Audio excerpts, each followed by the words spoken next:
ساڑھے معمولات ہونے نا ساڑھی خواہش ہوندی ہے بڑے بندیاں نال صحبت ہوئے، بڑے بندے نال سفر کرا،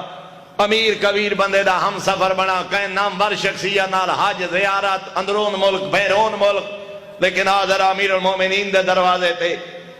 حکیم ربانی میرے آقا فرمینے اپنے تو امیر بندے دا ہم سفر نہ بن، اپنے تو وڈے بندے نال سفر نہ کر، اپنے جیاں دا ہم سفر بن، اپنی سطح تے لیول دے بندے نال سفر کر۔ مولا وجہ فرمایا اپنے تو وڈے لوگاں نال سفر کرن دے ہمراہ ہون دے ترائے نقصان ہون دے، وڈیاں بندیاں نال اپنے تو امیر لوگاں نال سفر کرے سے ترائے گھاٹے اسے دنیا تے مولا کیڑے؟ اللہ اکبر، حجت خدا فرمینے اپنے تو امیر تے وڈے بندے نال سفر کرن دا پہلا نقصان ہے جی او دے برابر خرچ کرے سے تا فقیر ہوئے سے، جڑا کھانا تے سینکڑے کھاونا ہوئے وہ ہزاریں کھاسی،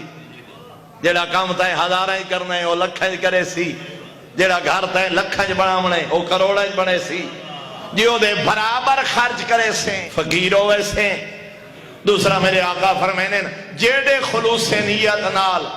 اپنی جیب جوس دے خرچ کرے سے خوش آمد سمجھے سی، تو آگ سے خان صاحبین، قبلہ صاحبین، حاجی صاحبین، خطیبین، ذاکرین،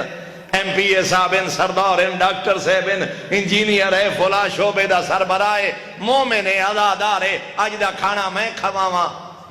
تو خلوص نیت نال کھوے سے او آکسی میرے بخت نو سلام ہے، او آکسی میری خوش آمد ودائی کریں دا، او آکسی میرے عہدے نو سلام ہے۔ پھر جملات کر رہا فرمایا اپنے تو بڑے بندے دا ہم سفر نہ بان، وجہ فرمایا جو دے برابر خرچ کرے سے تا فقیر ہوئے سے، اپنی جیب جو اس دے خرچ کرے سے تا خوش آمد سمجھے سی۔ حجت خدا فرمینے جے چار آنے تیرے تے خرچ کر بیٹھا ساری زندگی احسان گنے دارا سی، اس واسطے ہم سفر ہو دا بان جیڑا تیرے جیا ہوئے، ہم سفر ہو دا بان جیڑا تیرے برابر دا ہوئے، جے دو کھواویں تا احسان سمجھے، جے او چار آنے تے تیرے تے لاب ہوئے تیرا حق سمجھے، احسان نہیں۔ فرمایا عزت نفس دی آپ حفاظت کا